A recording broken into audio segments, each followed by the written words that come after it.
दिए गए पाठ आदर्श विद्यार्थी लेखक विश्वंभरनाथ शर्मा कौशिक के आधार पर प्रश्नों के सही उत्तर नीचे दिए गए हैं। वस्तुनिष्ठ प्रश्न मल्टीपल चॉइस क्वेश्चंस। निम्नलिखित प्रश्नों के सही विकल्प चुनिए। क लेखक किस दिन खिलौने खरीदने बाजार पहुंचा? उत्तर आई दीपावली। ख लेखक को किस बात पर आश्चर्य हुआ? उत्तर आई नवयुवक के साहस पर। ग लेखक किस महीने में अपने पुत्र को स्कूल में भर्ती कराने के लिए ले गया? उत्तर आई जुलाई। घ नवयुवक कितने रुपए मासिक पर अध्यापक का पद प्राप्त किया? उत्तर 250 रुपये। घ आदर्श विद्यार्थी किस प्रकार की कहानी है? उत्तर सामाजिक। लघु उत्तरीय प्रश्न शॉर्ट आंसर क्वेश्चंस। निम्नलिखित प्रश्नों के उत्तर दीजिए। एक नवयुवक को बाजार में खिलौने बेचते देखकर लेखक के मन में क्या प्रतिक्रिया हुई? उत्तर एक नवयुवक को बाजार में खिलौने बेचते देखकर लेखक के मन में ये प्रतिक्रिया हुई कि वो कोई साधारण व्यक्ति नहीं है। उसकी आकृति, बातचीत और सूरत शक्ल से वो पढ़ा लिखा और अच्छे खानदान का मालूम होता था। लेखक ने सोचा कि निश्चित ही उस पर कोई असाधारण विपत्ति आ पड़ी है, जिसके कारण उसे ये व्यवसाय करना पड़ रहा है। 2 नवयुवक की किस बात पर लेखक को आश्चर्य हुआ? उत्तर जब लेखक ने नवयुवक को नौकरी करने या उसके लिए नौकरी खोजने की कोशिश करने की बात कही तो नवयुवक ने कहा कि अभी उसे नौकरी नहीं करनी है, जब आवश्यकता होगी तब वो कहेगा। नवयुवक की इसी बात पर लेखक को बड़ा आश्चर्य हुआ कि वो नौकरी क्यों नहीं करना चाहता और खिलौने बेचने में उसे क्या मिलता होगा। इसके अलावा शुरू में इतनी बड़ी बड़ी दुकानों के बीच उसे छोटी सी डलिया में 15-20 खिलौने बेचते देख भी लेखक उसके साहस पर आश्चर्यचकित हुआ था। 3 लेखक द्वारा नौकरी खोजने में मदद करने का प्रस्ताव देने पर नवयुवक ने क्या कहा? उत्तर लेखक द्वारा नौकरी खोजने में मदद करने का प्रस्ताव देने पर नवयुवक ने मुस्कुराकर कहा, जी अभी तो मुझे नौकरी करनी नहीं है, जब आवश्यकता होगी तो आपसे कहूंगा। 4 नवयुवक खिलौने बेचना छोड़कर क्या बेचने लगा? उत्तर नवयुवक खिलौने बेचना छोड़कर लिखने पढ़ने की उपयोगी चीजें जैसे कागज, पेंसिल, कलम, निब, दवात तथा होल्डर इत्यादि बेचने लगा। बाद में उसने लेखक के कहने पर स्कूली किताबें भी रखना शुरू कर दिया था। 5 नवयुवक दशहरे के दिन चिंतित क्यों था? उत्तर नवयुवक दशहरे के दिन इसलिए चिंतित था क्योंकि उसके पिता की मृत्यु हो चुकी थी और घर से पढ़ाई का खर्च मिलना बंद हो गया था। वो बीए के अंतिम वर्ष में था। उसने अपनी फीस तो माफ करा ली थी, लेकिन रहने और खाने पीने के लिए कुछ मासिक आय का कोई साधन न होने के कारण वो अपने कमरे में बैठा बेहद चिंतित था कि आगे की पढ़ाई कैसे पूरी होगी। बोधमूलक प्रश्न 1 लेखक नवयुवक को देखकर क्यों महसूस करता है कि ये साधारण व्यक्ति नहीं है? उत्तर लेखक ने जब नवयुवक की शारीरिक आकृति, उसका हाव भाव और बातचीत करने का ढंग देखा तो उसे महसूस हुआ कि वो कोई साधारण व्यक्ति नहीं है। वो सूरत शक्ल से किसी अच्छे खानदान का और पढ़ा लिखा मालूम होता था। उसे देखकर ऐसा लगता था कि किसी असाधारण विपत्ति या मजबूरी के कारण ही उसे खिलौने बेचने का ये व्यवसाय करना पड़ रहा है। 2 नवयुवक ने लेखक को जो राम कहानी सुनाई उसे अपने शब्दों में लिखिए। उत्तर नवयुवक एक मध्यम वर्गीय परिवार का छात्र था जिसके पिता बैंक में 70 रुपये मासिक वेतन पर काम करते थे। जब वो कॉलेज में बीए के अंतिम वर्ष में था तब अचानक उसके पिता का देहांत हो गया। पिता की मृत्यु के बाद घर से मिलने वाला खर्च बंद हो गया और उसकी पढ़ाई पर संकट आ गया। वो अपनी पढ़ाई छोड़ना नहीं चाहता था, इसलिए उसने अपनी कॉलेज की फीस माफ कराई। खाने पीने के खर्च के लिए उसने दशहरे के दिन सड़क पर कुछ अशिक्षित खिलौने वालों को देखा। उसने सोचा कि जब अनपढ़ लोग खिलौने बेचकर परिवार चला सकते हैं तो वो पढ़ा लिखा होकर अपने खर्च के लिए पैसे क्यों नहीं कमा सकता। उसने एक मित्र से 10 रुपये उधार लेकर खिलौने बेचना शुरू किया। वो रोज शाम को 2 घंटे खिलौने बेचता और अपनी पढ़ाई का खर्च निकालता था। इस लगन को देखकर उसके प्रिंसिपल ने उसे ट्रेनिंग कॉलेज भेजा, जहां से बीएड पास करके वो अब 100 रुपये मासिक वेतन पर एक स्कूल में शिक्षक बन गया। 3 आदर्श विद्यार्थी के किन्हीं 2 चारित्रिक गुणों का उल्लेख कीजिए। उत्तर कहानी के आधार पर आदर्श विद्यार्थी के 2 प्रमुख चारित्रिक गुण निम्नलिखित हैं। स्वावलंबन और आत्मसम्मान।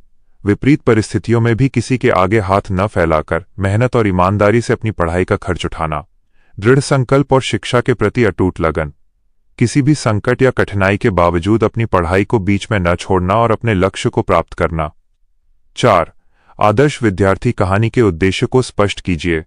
उत्तर: इस कहानी का मुख्य उद्देश्य युवाओं और विद्यार्थियों को स्वावलंबन, परिश्रम और दृढ़ इच्छा शक्ति की प्रेरणा देना है।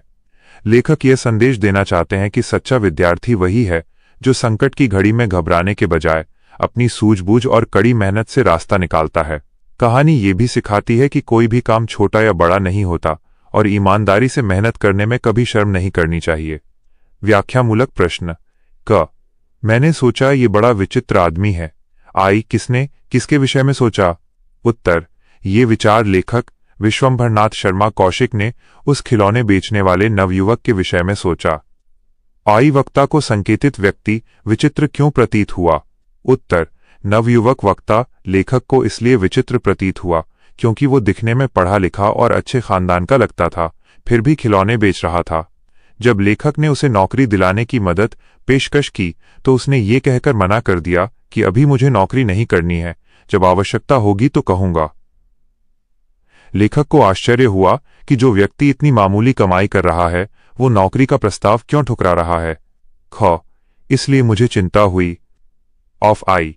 यह पंक्ति किस पाठ से उद्धृत है? इसके लेखक का नाम लिखिए।